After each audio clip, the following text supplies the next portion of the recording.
I'll tell you what it is that you need to do to be successful. Some of these things aren't so malleable, but others are things that you can work on. Well, IQ, well, that's a rough one, because there's no evidence, as far as I can tell, that you can do a damn thing about your IQ. I was just reading a paper by Dan Simon today. It's a relatively recent review. Dan Simon did the Invisible Gorilla stuff, and he was looking, because there's all these companies that claim that these online brain training exercises can produce cognitive improvements, and he reviewed the literature again, and I've reviewed that literature like 6 times in the last 15 years because I keep hoping that someone will crack the problem, but it's always the same answer. It's like, you do brain training games, you get better at the game, a lot better at that game. You get slightly better at similar games, but distal games that are still heavily cognitively loaded doesn't affect your performance at all. Zero, none.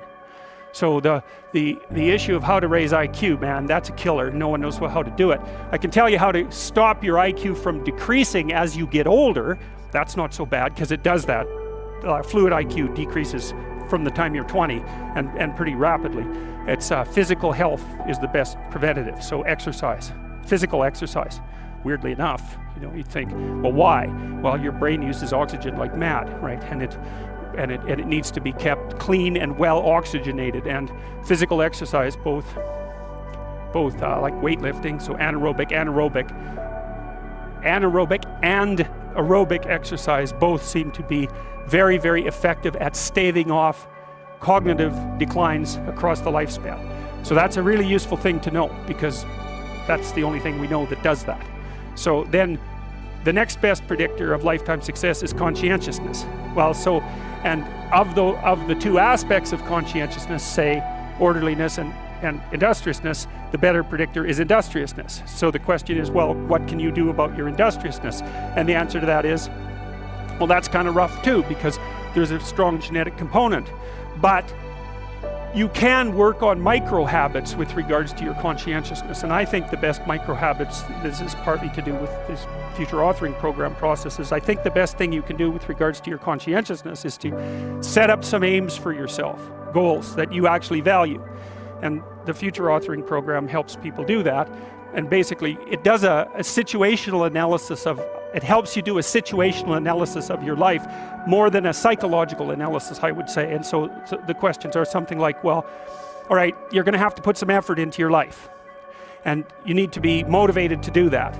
And so what are the potential sources of motivation? Well, you could think about them in the big 5 manner. If you're extroverted, you want friends. If you're agreeable, you want an intimate relationship. If you're disagreeable, you want to win competitions. If you're open, you want to engage in creative activity. If you're high in neuroticism, you want security. Okay, so those are all sources of potential motivation that you could draw on, that you could tailor to your own, your own personality.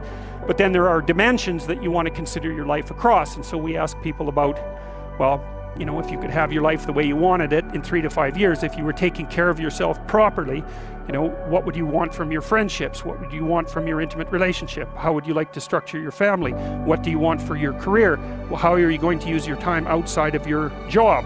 And how are you going to regulate your mental and physical health?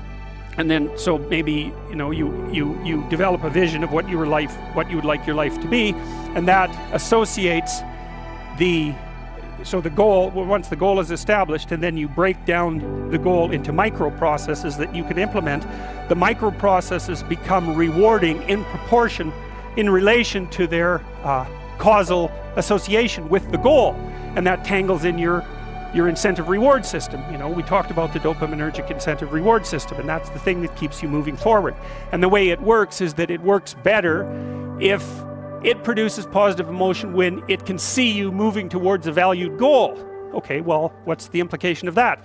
Better have a valued goal, because otherwise you can't get any positive motivation working out. And so the more valuable the goal, in principle, the more the micro processes associated with that goal start to take on a positive charge.